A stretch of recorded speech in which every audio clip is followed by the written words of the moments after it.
In addition to our mayor, our university president, and our university chancellor, we are also truly honored to have members of our Essex and congressional delegation who are able to join us today in our celebration.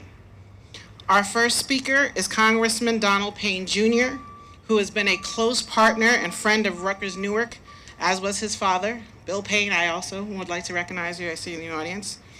He's of the 10th Congressional District. He is chairperson of the Homeland Security Subcommittee on Emergency Preparedness, Response, and Recovery, and a native son of Newark. Congressman, please come to the stage.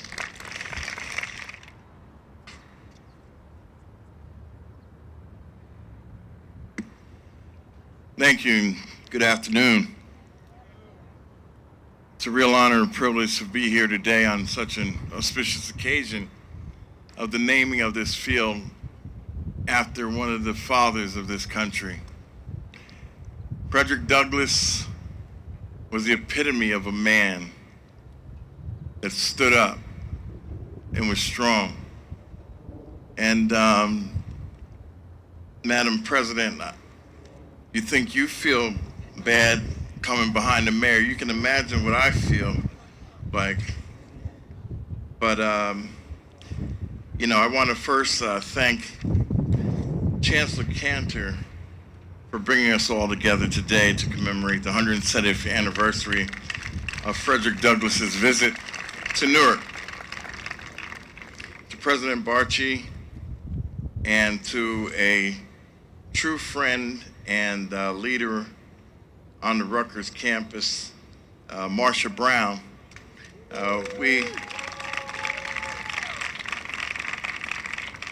and also to the family member of Mr. Douglass, Mr. Morris. It's a real honor and a privilege. You know, Frederick Douglass was born into slavery, but was laid to rest in power. His legacy touched countless lives in countless communities across this country, including Newark. Throughout our great city's history, we have fought for the abolition of slavery and suffrage for Black people. The King's family's home, very near here, was a stop on the Underground Railroad. Thomas Thompson, a Black stagecoach driver, helped move people to freedom through this area. And it was right here at Frederick Douglass Field in the Plain Street Colored Church where Frederick Douglass spoke to Newark about freedom, justice, and Black self-determination. Rutgers Newark has helped empower students from Newark to seek justice and freedom through the generations. It is fitting that Rutgers Newark has renamed its field to honor Frederick Douglass and the legacy of abolitionists in Newark.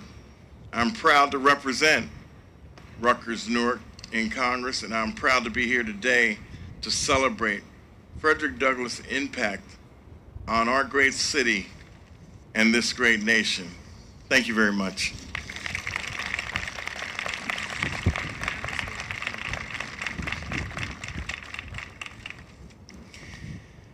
Next, I would like to bring up the Honorable Senators Ron Rice, Teresa Ruiz, and Assemblywoman Eliana Pinto-Marin. These are esteemed members of the Essex delegation who all play critical roles in the state legislature in promoting college access and affordability and immigration reform. They all shared in the writing of the state resolution honoring Rutgers University and the Douglass family. Senators. Thank you very much. I'm going to ask Assemblywoman Cleopatra Tucker to come up. And if there are any other state delegation members here, please come up as we just salute this family. I'm not going to get into the history of Frederick Douglass. I think that a lot has been said, and we certainly want to hear from Ken Morris Jr., the great-great-grandson of such a great man. But we want to call you up, Mr. Morris, and present this Senate resolution to you on behalf of the members of the New Jersey legislature, in particular those of us in the Essex County delegation. I also want to say that a lot of recognition has been put out today, but I'm never going to let folk know, Mr. Morris, that Rutgers University is one of the leading institutions for minority participation, black participation in the country because of this campus.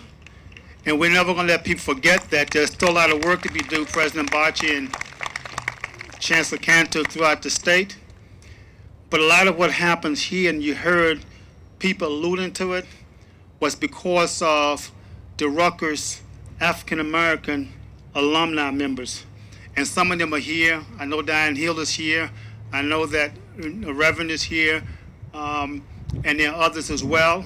But I just want to at least make sure that black folk who still live today, that was a part of the history of struggle, who's now teaching the history of struggle, get their just due and all these accolades of the people who represent New Jersey. But to you and your family, because so much has been said by Frederick Douglass, we want to thank you and recognize a living legend on your own for going around the country and just keeping us enriched with the history of the family, because your story is the real story. We can read books, but someplace along the line, someone may put the punctuation at the wrong spot or may use the wrong vocabulary or the terminology, but you tell the real story. And for that, we want you to know we appreciate you in our own New Jersey way, and that's his county way. The members of our delegation love you for that. So thank you very much.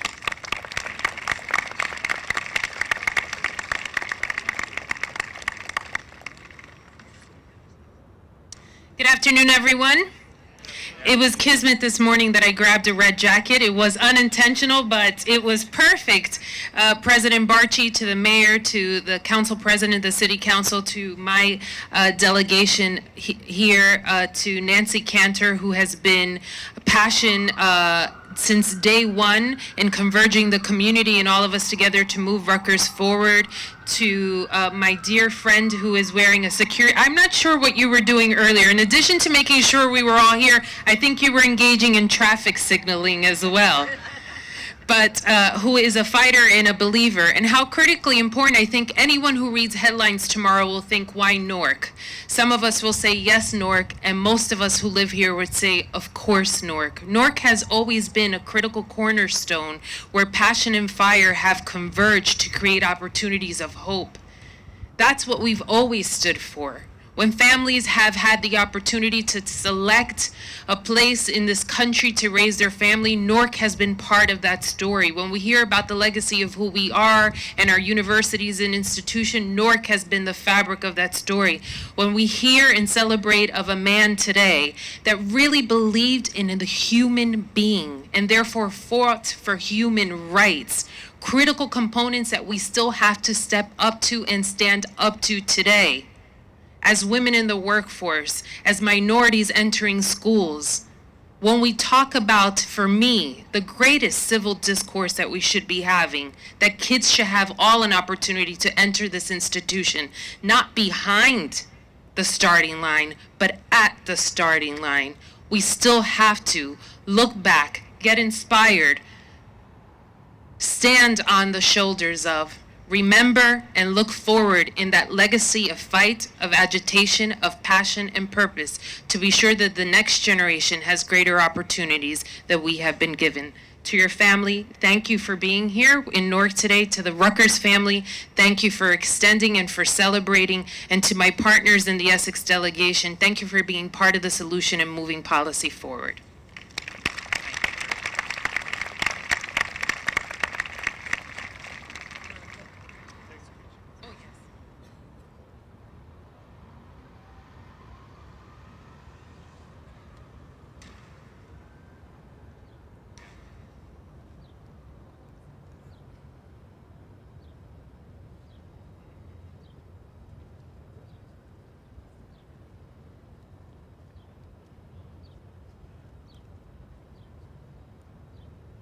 Just gotta keep it moving. Thank you very much.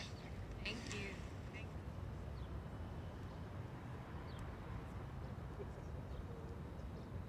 Please let's give another applause to our Essex delegation.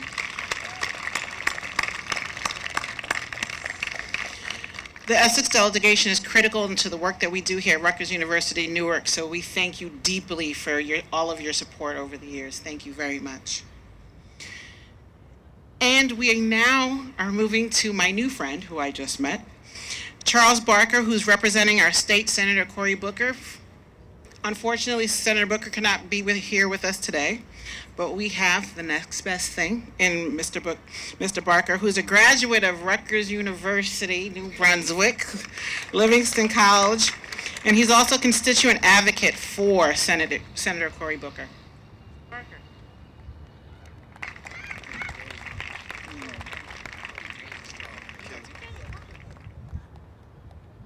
Good afternoon, everyone. First and foremost, to the descendants of Frederick Douglass and other African-American leaders of that time, to the Rutgers community, elected officials, dignitaries, and friends, it is an honor for me to be here today. As Ms. Butterfield stated, Senator Booker could not be here today, but he appreciates the opportunity to have a statement read on his behalf. Dear friends, it is a pleasure to extend my warmest greetings and congratulations as you gather to dedicate this athletic field in honor of Frederick Douglass. I am especially delighted to recognize the descendants of Frederick Douglass and other prominent 19th century African American leaders here today. 17 decades ago, famed abolitionist Frederick Douglass came here to Newark, New Jersey, determined to support the local black community by fundraising for the North Star newspaper and organizing advocates to abolish slavery. The history of the city of Newark is interwoven with the struggle for African American freedom and justice. Frederick Douglass and other trailblazers represented here today. Imagine a world in which enslaved people could be freed from the shackles of oppression. We owe a tremendous debt to the courageous black leaders who paved the way for our community. It is paramount that our youth understand the sacrifices of those who came before us and fought for the freedoms we enjoy today. That they know we all stand on the shoulders of giants and drink from wells that we did not dig ourselves. I am grateful to the Rutgers Newark community for honoring the legacy of Frederick Douglass and dedicating this field in his name. Again, congratulations. Please accept my best wishes for a memorable ceremony. God bless.